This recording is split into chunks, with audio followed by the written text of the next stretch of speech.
नमस्कार, मैं मोनिका। आप देख रहे हैं केबीटीवी बिहार। आज हम आए हुए हैं चरिया बरियारपुर प्रखंड के गोपालपुर गांव में और यहां पर स्काई हेल्थ सेंटर है जो कि यहां के डॉक्टर निर्देशक हैं आरपी महतो। तो चलिए हम यहां के डॉक्टर के यहां की फैसिलिटी जानते हैं यहां पर क्या है, जो कि काफ़ी यहां पे करीब 16 किलो क्षेत्र में काफ़ी लोकप्रिय है और चर्चित है। तो चलिए हम जानते हैं यहाँ की कौन कौन सी वार्ड है और जनरल वार्ड की क्या व्यवस्था है और कौन कौन सी डॉक्टर की यहाँ पे फैसिलिटी होती है और किस किस बीमारियों का इलाज होता है। चलिए हम जानते हैं यहाँ की डॉक्टर, यहाँ के proprietor doctor Shri RP Mahato. नमस्ते। डॉक्टर रोशन सर हैं जो केवी स्टूडियो हाल में 2 साल से लगभग चल रहा है, 2 साल हुआ होगा। इनका हर एक एपिसोड हम देखते हैं। और दूसरी बात, इनसे जुड़े हुए हैं 2012 से भी लगभग जान पहचान है, आते हैं। एक बहुत ही सामाजिक अच्छे लोग हैं। इनका एक बार मेरे यहाँ कैंप भी किया गया था, काफ़ी अच्छा रहा, सुनहरा रहा। उससे पब्लिक काफ़ी खुश हुआ। भाई एनटी का डॉक्टर, डिस्ट्रिक्ट का डॉक्टर गांव में आके, इनका तो सामाजिक काम तो चलते रहता है, तो ये भी इसमें जुड़ा हुआ है। इसे देख कर बहुत ज़्यादा हमको खुशी मिल रहा है कि ये सब चलता रहे। मेडिकल फील्ड के साथ साथ ये स्टूडियो भी इनका फलता फूलता रहे, यही कामना करते हैं। सर, कहा जाता है कि भगवान का दूसरा रूप डॉक्टर होते हैं, और इस चीज़ से आप कितना सहमत हैं? ये तो लोगों का कहना है, जहाँ दर्द होता है वहाँ दवा मिलता है तो दुआ भी मिलता है, लेकिन ऐसा कुछ हमको लगता नहीं है। बस ये लगता है कि हम लोग तो एक मार्गदर्शक रास्ता है, अगर सही रास्ता चलेंगे तो कुछ अच्छा रिजल्ट मिलेगा। उसी रास्ता के बदौलत हम लोग काम करते हो तो मालिक के हाथ में है, ऊपर वाला के हाथ में है। किसी को ठीक करना नहीं करना ये तो ऊपर वाला का कृपा है। जी सर, आप डॉक्टरी लाइन में कैसे और किन से प्रेरित हुए हैं? मैं चाहती हूँ हमारे दर्शकों को आप पूरी डिटेल से बताएं। मेडिकल फील्ड में मेरे पिताजी हैं, इस क्षेत्र के बहुत पुराने प्रैक्टिशनर हैं, थे ग्रामीण चिकित्सक जिसको बोला जाता है गांव देहात में, जो 12 बजे रात में भी एक टेबलेट दे, पेट दर्द आराम कर दे। हमारे पिताजी लगभग 25-30 साल से पहले से इस फील्ड में थे। हमको भी लगा कि हमको भी गांव में रह करके गांव के लोगों का ही सेवा करना है, इसी वजह से इस फील्ड में आए हैं और नया टेक्नोलॉजी के साथ आए। सर, आपने इसमें कहाँ से और कैसे पढ़ाई की, और पढ़ाई करने के दौरान आपको किन से प्रेरणा मिली है जो कि आप अभी इस मुकाम पे हैं?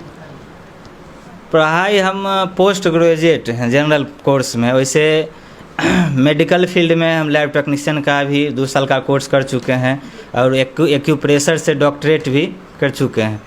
और इस फील्ड में हम लगभग 2012-13 में आए थे और काफ़ी सहयोग पब्लिक का रहा, काफ़ी सहयोग रहा, जो कि अभी देख रहे हैं कितना बड़ा संस्था है। जबकि मेरा पुराना संस्था केवल खपरेल का था और अभी बिल्डिंग में है। ये सब मालिक का कृपा है और पेशेंट ठीक हो रहा है और जुड़ रहे हैं, मेरे काफ़ी हमसे जुड़ रहे हैं काफ़ी पेशेंट सब।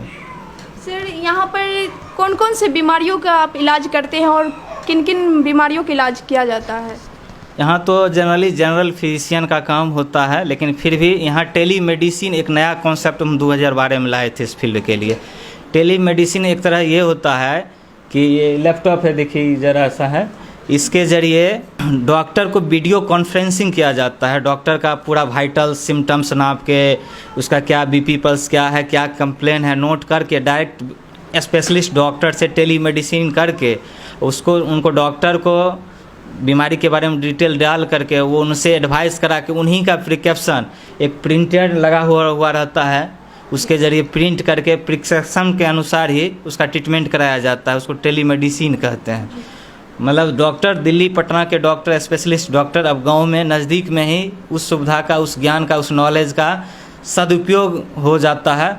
लोग पब्लिक फ़ायदा मिल रहा है, इसी कारण से इतना पॉपुलर हो गए हैं। सर, आपने अपने संस्था का स्काई हेल्थ केयर सेंटर ही क्यों रखा? वर्ल्ड हेल्थ ऑर्गेनाइजेशन जिस टाइप का होता है उसी टाइप का मेरा W health sky health centre जो है वर्ल्ड हेल्थ पार्टनर के नाम से जुड़ा हुआ है, एक NGO टाइप का है।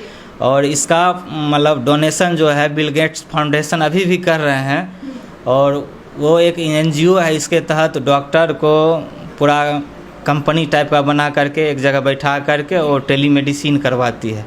उन्हीं का नाम दिया हुआ है इसका हेल्थ सेंटर। खुद से हम नहीं, संस्था से जुड़े हुए हैं, इस कारण से उसका नाम इसका हेल्थ सेंटर है। हम जानना चाहते हैं कि जैसे आप यहाँ पे मरीज आते हैं तो कौन कौन से मरीज अगर गंभीर होते हैं तो आप उनका कैसे ट्रीटमेंट करते हैं? देखिए, टेली मेडिसिन होता है, अब मिनटों नहीं लगेगा और एमडी और स्पेशलिस्ट और क्रिटिकल केयर को जो स्पेशलिस्ट डॉक्टर हैं जो क्रिटिकल केयर देखते हैं उनका कॉन्फ्रेंसिंग हो जाता है क्विक में। कॉन्फ्रेंसिंग होने के बाद साइन सिम्टम देखने के बाद डॉक्टर जिस टाइप का देते हैं एडवाइस उस टाइप का ट्रीटमेंट कराते हैं।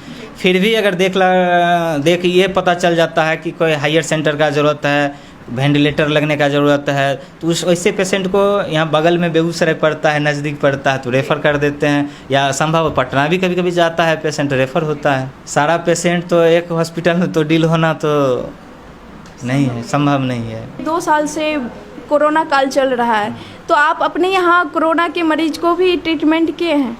हाँ, कोरोना काल में तो जो लोकल पब्लिक से जितने जुड़े हुए थे हॉस्पिटल सब ने खोल करके रखा है, मैंने भी खोल के रखा है।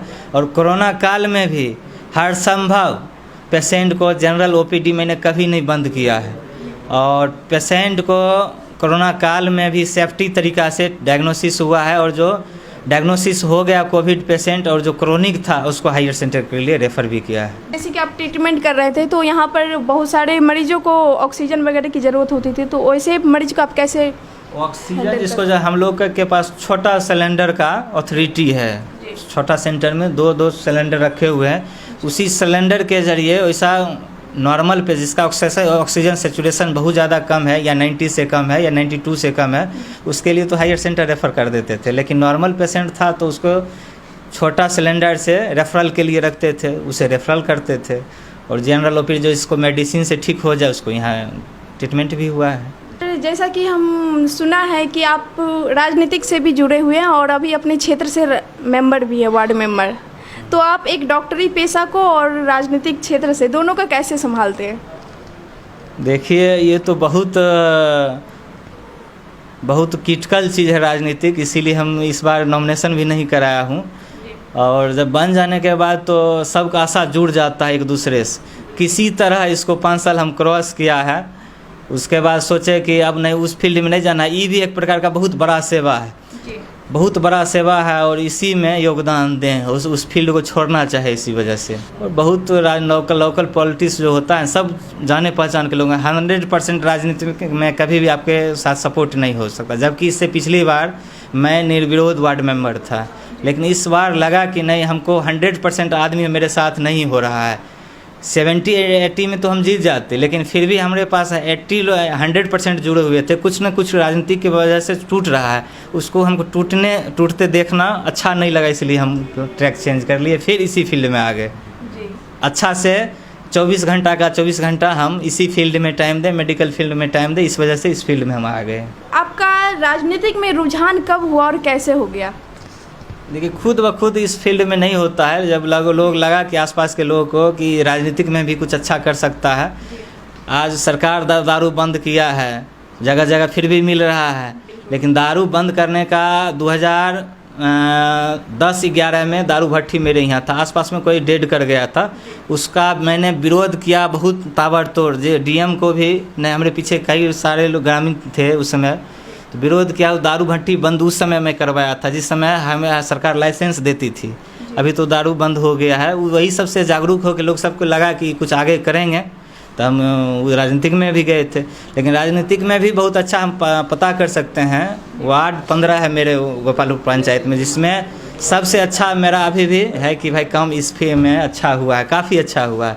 चाहे लेटरिन का मामला हो, चाहे पानी पहले चलाने का मामला हो, नल से पानी हमारे वार्ड में 1-1.5 साल से चल रहा है, लेकिन और वार्ड में भी वैसा स्थिति है नहीं। और भी काम है, बहुत सारे हैं जो लगा। इसके लिए अलग से मैंने आदमी भी रखता था कि पब्लिक कोई भी नहीं लगे कि बन गए वार्ड मेंबर, उस पर ध्यान नहीं दे रहे हैं, उसके लिए अलग से हम आदमी रखा करते थे ताकि पब्लिक को भी दिक्कत नहीं हो। बहुत खुशी की बात है और मैं आपकी थिंकिंग को सलाम करती हूँ, क्योंकि आपने दोनों तरह से समाज को सेवा करना चाहिए, एक डॉक्टरी पेशा से और दूसरी समाज सेवा से। सर, आगे जैसे कि तीसरी लहर कोरोना की आने वाली है, पिछली बार भी ऑक्सीजन को लेकर काफ़ी सारी देश में परेशानियाँ हुई थी, तो आगे आप अपने जनता से, अपनी पब्लिक से क्या मैसेज देना चाहते हैं तीसरी लहर को लेकर? जागरूक सबसे बड़ी बात है। जागरूक रहेगा तो बीमारी ऑटोमेटिक कम होगा। गांव में ऐसा सिचुएशन था, कोरोना है ही नहीं उस समय, तो हम लोग कहते थे भाई सेफ्टी से आइए, मास्क लगाइए, कीजिए वो कीजिए, तो लोग समझने के हमरे विरोध हो जाता था कि भाई डॉक्टर साहब झूठ मूठ कह रहे हैं कि भाई कोरोना है। कोरोना तो है नहीं, सब तो राजनीतिक है, चर्चा है, इसमें राजनीतिक लोग हैं पड़े हुए हैं, वोट के चक्कर में इसे कह रहे हैं, बहुत ढेर सारा क्वेश्चन उठता था। अब लेकिन हम अपने स्तर से मैसेज देना चाहते हैं, कोरोना था, है और आ भी सकता है, इसका कोई गारंटी नहीं है, और सरकार के WHO का जो डायरेक्शन है उसके अनुसार चलना चाहिए, लोगों को जागरूक होना चाहिए। जागरूक सबसे बड़ा है कि जागरूक होना चाहिए, जागरूक होगा तो ऑटोमेटिक बीमारी कम होगा। आ रहे थे तो यहाँ पर देखे बेगूसराय से लेके जो भी डॉक्टर हैं तो बेगूसराय में अच्छे अच्छे डॉक्टर हैं, और चरिया बरियारपुर रोसड़ा ये सब जो हो गया, मतलब मात्र एक आपका क्लिनिक दिखा। तो आपके आसपास में भी काफ़ी आपकी लोकप्रियता है, काफ़ी मतलब सहयोग आप करते हैं, हमने सुना है। तो आपको इस विषय में कैसा लगता है और कैसी उत्साह मिलती है? खुशी मिलती है, और क्या खुशी मिलती है। लोग मेरे पास ठीक होते हैं तब तो आते हैं, ठीक नहीं होगा तो कहाँ आएगा। देखने से बहुत ज़्यादा खुशी मिलता है, और क्या है खुशी, बस चाहते हैं कि और भी सेवा करते रहें और आगे भी खुशी मिले। जी सर, जैसे कि यहाँ पर बहुत कम अस्पताल है, जो कि आपको क्या लगता है कि यहाँ पर और भी अस्पताल बनना चाहिए, क्योंकि आप एक समाज सेवक भी हैं? नहीं, बिल्कुल बनना चाहिए। हम तो कहेंगे गवर्नमेंट का यहाँ बेगूसराय के अलावा हायर सेंटर PSC जो अभी का स्थिति है वो तो रेफरल करने के लिए ही बना है, ट्रीटमेंट तो अभी होता नहीं है, क्योंकि उन लोगों का जितना ना ऑफिशियल वर्क रहता है, कभी पोलियो, कभी ये, कभी वो, कभी डिलीवरी ANM के ज़रिए ही होता है। हायर सुविधा गवर्नमेंट का नहीं है, तो इस स्थिति में हम चाहेंगे गवर्नमेंट का अच्छा हॉस्पिटल बगल में हो जाए ताकि लोग को सुविधा मिले। यहाँ तो कुछ भी होगा तो बेगूसराय ही जाना पड़ेगा या प्राइवेट क्लिनिक में जाना पड़ेगा, लेकिन आम पब्लिक का जो अभी आर्थिक स्थिति है जो कि हायर सेंटर जाने के लायक है नहीं। भाई जब भी हम रेफ़र करते हैं तो लगता है कि अब हमको या तो पेशेंट मरेगा या तो बहुत बड़ा खर्चा में पड़ जाएंगे। इस वजह से हायर सेंटर भी जाना नहीं चाहता है। इस वजह से हम चाहते हैं कि नज़दीक में कोई 5 किलोमीटर 10 किलोमीटर के अंदर कोई गवर्नमेंट का कोई हायर सेंटर बन जाए जो कि इमरजेंसी डील करे, तो हमको खुशी मिलेगी। सर, जैसे कि आप यहाँ पे ट्रीटमेंट करते हैं तो यहाँ पर बहुत सारे एक्सीडेंटल भी केसेज आ जाते होंगे मरीज, जैसे कि बुलेटिन हो गया, पॉइजन हो गया, तो इस सब को आप कैसे हैंडल करते हैं? जनरली तो रोड ट्रैफिक एक्सीडेंट तो पुलिस केस हो गया, इसमें जनरल हम लोग फर्स्ट एड करते हैं, उसके बाद हायर सदर हॉस्पिटल के लिए रेफरल करते हैं, या बहुत पब्लिक जो जाना नहीं चाहता है उसका ट्रीटमेंट भी प्रोवाइड करवाते हैं। यथासंभव कोशिश करते हैं कि हाँ ठीक भी हो जाए, लेकिन ऐसा लगता है कि ये पुलिस केस हो गया या रेफरल सदर हॉस्पिटल करने का ज़रूरत है तो रेफ़र भी करते हैं ताकि हायर सेंटर जाए। आपने जो कभी हार्ट के भी पेशेंट को भी देखते होंगे, आपके यहाँ आते होंगे, तो उनके लिए क्या क्या उपचार है या और भी वगैरह मशीन के द्वारा आप ट्रीटमेंट करते हैं? देखिए, हार्ट का तो टेम्पोररी एक ECG मशीन होता है जिससे हार्ट का फंक्शन ज़्यादा जाना जाता है, वाल्व के बारे में जाना जाता है, चैम्बर के बारे में जाना जाता है, क्या प्रॉब्लम है, कभी क्रोनिक पेशेंट है, नॉर्मल पेशेंट है। छोटा सा हार्ट के लिए जांच होता है, इससे भी क्लियर डायग्नोसिस हो सकता है कि भाई हार्ट का पेशेंट है, कार्डियक डॉक्टर से तुरंत रेफ़र किया जा सकता है। टाइम रहते हुए पता चल जाए कि हार्ट का प्रॉब्लम, तो हार्ट के डॉक्टर यहाँ जाकर जान बचा सकते हैं, या कभी कभी लेट हो जाने से परेशानी भी होता है। उसी तरह और भी कई सारे मेरे पास मशीन है जिसके कारण वाइटल्स तुरंत क्विक में जानकारी हो, जैसे किसी का शुगर लेवल डाउन हो गया, उसके लिए ग्लूकोमीटर रखे हुए तुरंत बताता है कि इसका शुगर लेवल डाउन है, उसके अनुसार तुरंत उपाय किया जाए। और भी मशीन है जैसे वाइटल देखने के लिए एक मॉनिटर होता है, पेशेंट को हमेशा मॉनिटरिंग करते रहेगा, पेशेंट का कंडीशन क्या है नहीं है, तो उसके लिए भी अलग से मशीन है। इमरजेंसी ऑक्सीजन के लिए मशीन है, कोई पेशेंट बहुत ज़्यादा क्रिटिकल हो गया उसके लिए वेंट आता है, वेंटिलेटर का छोटा रूप होता है, तो उससे देखे कुछ देर तक हम रास्ता पर उसको वेंट करके हम हायर सेंटर पहुंचा भी सकते हैं। सर, मैं चाहती हूं कि आप मशीन के साथ आप उनकी व्याख्या करें ताकि यहाँ की और हमारे KBTV के दर्शक देखें और जाने कि क्या क्या यहाँ पे सुविधा उपलब्ध है। और जैसे कि आपको एक्सरे ही है, एक्सरे किसी का एटेंडम ब्लीडिंग हो गया, मुंह से ब्लीड हो गया, तो क्विक में, या अल्ट्रासाउंड यहाँ नहीं भी अवेलेबल है तो हमारे संस्था में एक्सरे भी है, उससे भी कुछ हद तक डायग्नोसिस किया जा सकता है। आंत उलझ गया उससे भी पता चल सकता है, गैस है उससे भी पता चल सकता है, या चेस्ट का कोई ब्लीडिंग हो गया, इन्फेक्शन हो गया, लार्ज इन्फेक्शन है, तुरंत रेफरल करने के लिए, तो उसके लिए सब मशीन छोटा मोटा लगाए हुए हैं सब क्लिनिक में। आपका शुभ नाम? मुकेश कुमार।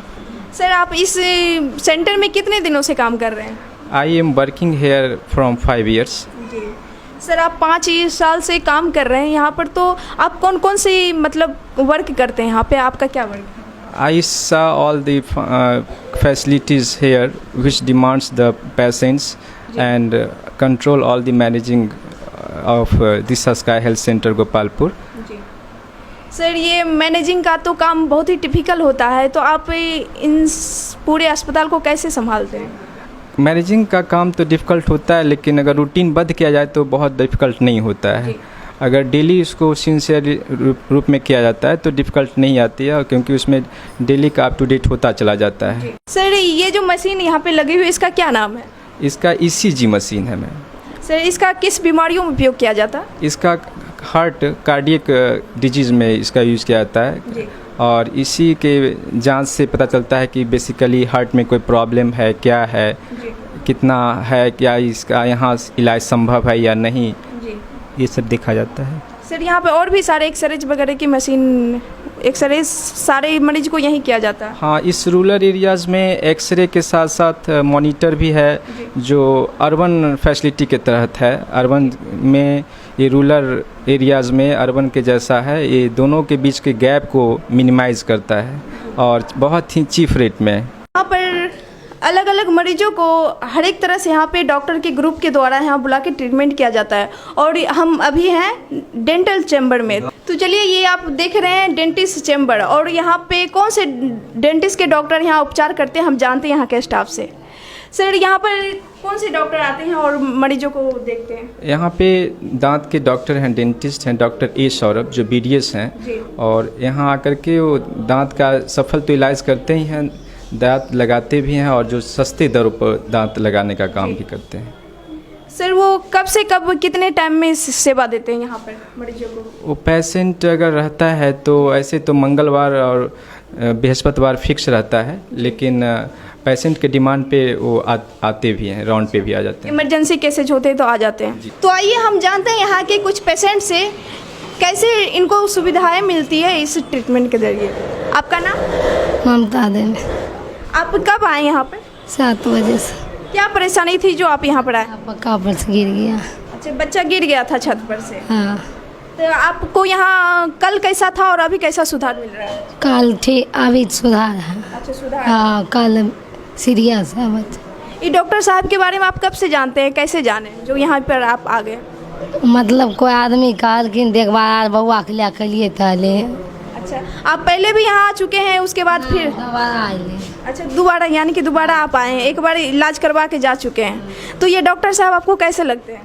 ठीक लगे। तो चलिए, यहाँ पर और भी मशीन है और जानते हैं इस मशीन का क्या उपयोग होता है। सर, ये जो मशीन है इसका क्या उपयोग किया जाता है, कौन सी मशीन है ये? ये मॉनिटर मशीन है मैम। इस मशीन में सारा चीज़ जो वाइटल साइन है वो सारा चीज़ आता है, चाहे SpO2 हो, पल्स हो, BP हो, ECG हो, ये सारा एक ही शायद कॉम्बो है इस मशीन में, और एक साथ ही सारा चीज़ जो है हमेशा शो करते रहता है। बराबर जो है आप इसको लगाने की ज़रूरत नहीं होती है, एक बार लगा दीजिए और हमेशा उसको मॉनिटर पे आप देखते रहिए। अगर कोई सिस्टम जो है अनकंट्रोल हो रहा है तो ये मशीन खुद ही जो है आपको इंडिकेट करती है, और इस वजह से इस इलाज में काफ़ी सहायक हो जाता है। सर, यहाँ पे और भी सारे मशीन है, मैं चाहती हूँ कि आप हमारे दर्शकों को दिखाएं और यहाँ की पेशेंट देखें और समझें। चलिए, ये तो आपका है, मॉनिटर है ही है, फिर आपका यहाँ पे दवा का दुकान भी है, और फिर एक्सरे मशीन भी है। आप अगर वहाँ चलना चाहते हैं तो चलिए। आप हमारे दर्शकों को बताएं कि ये कौन सी मशीन है? ये मशीन है, एक्सरे मशीन है, फ्यूजी का एक्सरे डिजिटल मशीन है, और ये बहुत ही अच्छा स्क्रीन शॉट लेता है, और जिससे डायग्नोसिस में, फ्रैक्चर में या कोई क्रिटिकल चीज़ें हैं इंटरनल में तो उस सब का पता चल जाता है। और इसका जो प्लेट आता है बहुत ही क्लियर आता है। इसके बहुत सारा इक्विपमेंट्स हैं, सारा अरेंजमेंट ही यहाँ पे एक्सरे का है। जी sir, okay, thank you. Sir, आपका नाम? राहुल कुमार। सर, आप यहाँ पर कितने दिनों से वर्क कर रहे हैं? यहाँ पर तो 6 महीना से काम कर रहे हैं। इससे पहले दरभंगा डिजिटल एक्सरे में काम कर रहे थे, वहीं पर 5 साल प्रैक्टिस किए हैं, और DMCS के टेक्नीशियन साहब प्रवीण कुमार, उनसे सीखे हैं, मेरे गुरुदेव हैं। सर, आप ये सब जो एक्सरा करते हैं तो उसका सारा रिपोर्ट आप सारा क्लियर करते हैं, बनाते हैं? जी, ऑनलाइन रिपोर्टिंग भी एक्सरे करते हैं, डिजिटल एक्सरे का रिपोर्टिंग सबको मिलता है। और यहाँ पे डिजिटल एक्सरे में बहुत क्लीन एक्सरे देते हैं, जिससे पब्लिक यानी कि पेशेंट लोग बहुत खुश रहते हैं और बहुत दूर दूर का आते हैं एक्सरे करवाने के लिए। सर आप ऑनलाइन भी एक्सरेज का तैयार करते हैं रिपोर्ट, तो आप कैसे इस मशीन के द्वारा और कितना समय में आप निकाल देते हैं? मैं चाहती हूँ आप डिटेल से बताएं। इस पेशेंट के हिसाब से मतलब जितना पेशेंट का एक्सरे है, 1 या 2 4 5 जो भी हो, एक एक्सरे पे लगभग 5 से 7 मिनट में एक्सरे रिपोर्ट मिल जाता है। रिपोर्टिंग में लगभग आधा से 1 घंटा लगता है। और हर एक पेशेंट का मतलब इमेजिंग अलग अलग होता है, अलग अलग पार्ट का एक्सरे होता है, यानी कि 300 एक्सरे से लेके 3000 यानी कि 2500 एक्सरे तक करते हैं। IVP एक्सरे भी करते हैं, जितना भी शरीर का पार्ट होता है मेन एक्सरे सब सारा करते हैं। सर मैं चाहती हूँ आप कैसे इस मशीन के द्वारा आप डिटेल्स निकालते हैं, इमेजिंग निकालते हैं, आप हमें बताएं डिटेल्स में। ये 100 का मशीन है और पेशेंट का फैटी जो पेशेंट फैटी है या जो पतला है वो उस हिसाब से इमेजिंग एक्सपोज हम मिला के करते हैं। और ये एप्रोन हुआ, एप्रोन पहन के एक्सरे करते हैं। बिना एप्रोन का एक्सरे नहीं करना चाहिए, शरीर पे हानिकारक होता है, इसलिए अपना पूरा व्यवस्था करके एक्सरे ही करते हैं। सर आप जैसे 3000 का भी एक्सरे करते हैं, 4000 का, तो मतलब कौन कौन सी बीमारी में किस किस रेंज की आप करते हैं एक्सरे? देखिए जैसे SSG एक्सरे हुए, IVP एक्सरे हुए, ये मतलब IVP एक्सरे हुए मतलब किडनी में जैसे स्टोन है उसके बारे में देखने के लिए डॉक्टर साहब जो लिखते हैं वो हम करके देते हैं ऑनलाइन रिपोर्टिंग के साथ। सर आप ऑनलाइन से इमेजिंग कैसे निकालते हैं और रिपोर्ट कैसे तैयार करते हैं, और आपका लैपटॉप के जरिए आप कैसे मतलब तैयार कर लेते हैं? इधर आइएगा प्लीज।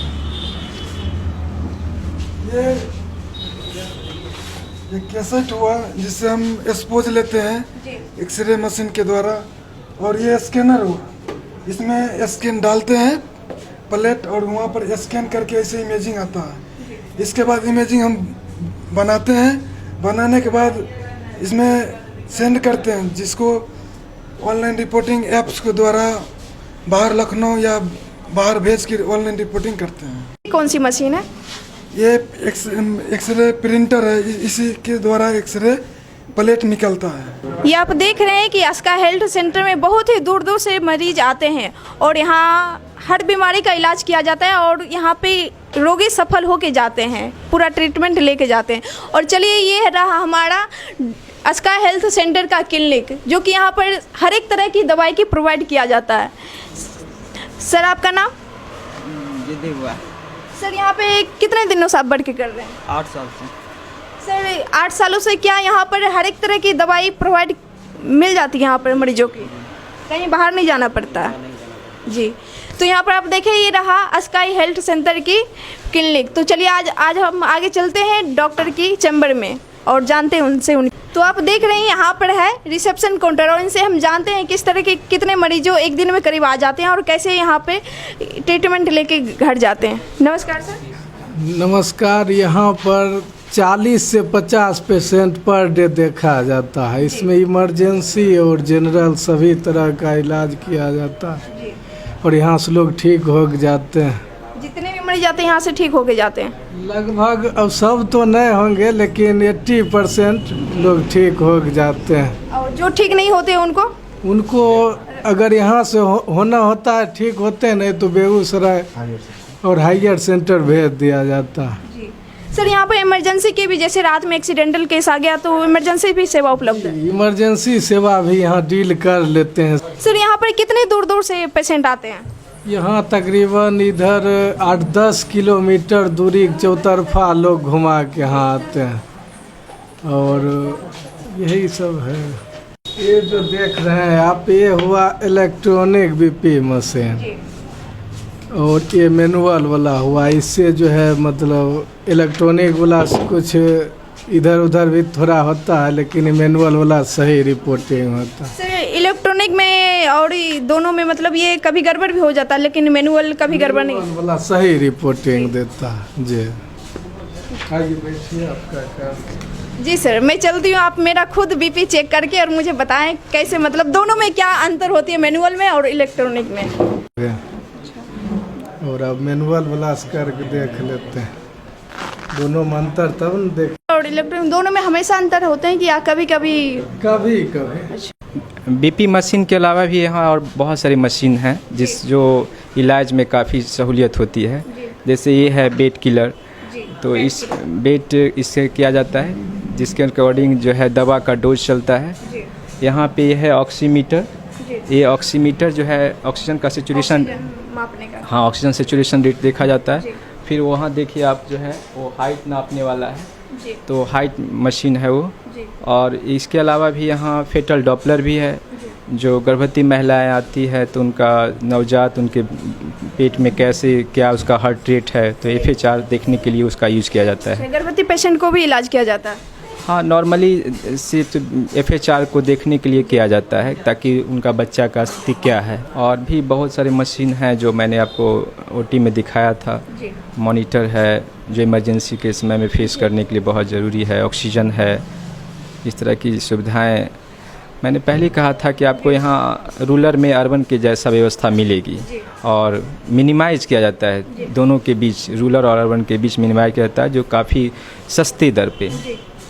इसका उद्देश्य है यही कि जो गरीबों का मदद करना। जी, बहुत ही अच्छी बात है। तो चलिए हम यहाँ के और भी मरीजों से जानते हैं इनकी राय की, क्योंकि यहाँ पे प्रचलित है कि बहुत ही सस्ते दर में यहाँ पे इलाज किया जाता है। रविता। आप कहाँ से आए हैं? देसरी से। क्या आपको परेशानी है जो आप इन डॉक्टर के पास आए? बच्चे को सूजन हो गया। इन डॉक्टर साहब को आप कितने दिनों से आप जानते हैं? 1 साल से। 1 साल से इलाज पर आते हैं 1 साल से।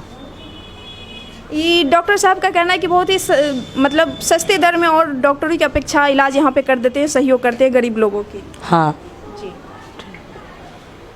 आपका नाम? धनेश्वरी देवी। आप किस लिए यहाँ पर आए हैं? बच्चों के लिए। निकाले का। अच्छा, हाथ में इन्फेक्चर हो गया है। तो देखा आपने, यहाँ पर जनरली फिजिशियन के तौर पे हर एक चीज़ का ट्रीटमेंट किया जाता है। एक्सीडेंटल हो गया, फ्रैक्चर हो गया, एक्सरे वगैरह हर एक चीज़, मतलब मैनुअली पेशेंट की यहाँ पे ट्रीटमेंट हो जाती है। आपका नाम? अमृता कुमारी। अमृता कुमारी, आप कितने दिनों से यहाँ पर आ रहे हैं? हम 2 महीने से आ रहे हैं। आपका घर कहाँ हुआ? विक्रमपुर। विक्रमपुर से आप यहाँ पर आए हैं, किस बीमारी को इलाज करने के लिए आप यहाँ पर आए? गर्भवती महिला है। अच्छा, गर्भवती की। आप इन डॉक्टर साहब को कितने दिनों से जानते हैं? बहुत दिन से। 2 साल से। इन डॉक्टर में क्या खासियत है जो कि आप यहीं पर आते हैं? अच्छा है। सस्ते में इलाज कर देते हैं। हाँ। तो अभी आप देख रहे थे हेल्थ केयर सेंटर के डॉक्टर राम प्रवेश महतो जी से क्या क्या यहाँ की फैसिलिटी है और इतने मरीज यहाँ पे सफल होकर इलाज करा के जाते हैं। और आप इसी तरह के प्रोग्राम देखने के लिए हमारे फेसबुक पेज और YouTube channel stars of Begusarai बने रहें। और फिर हम मिलते हैं अगले एपिसोड में। और cameraman M Kumar, thank you.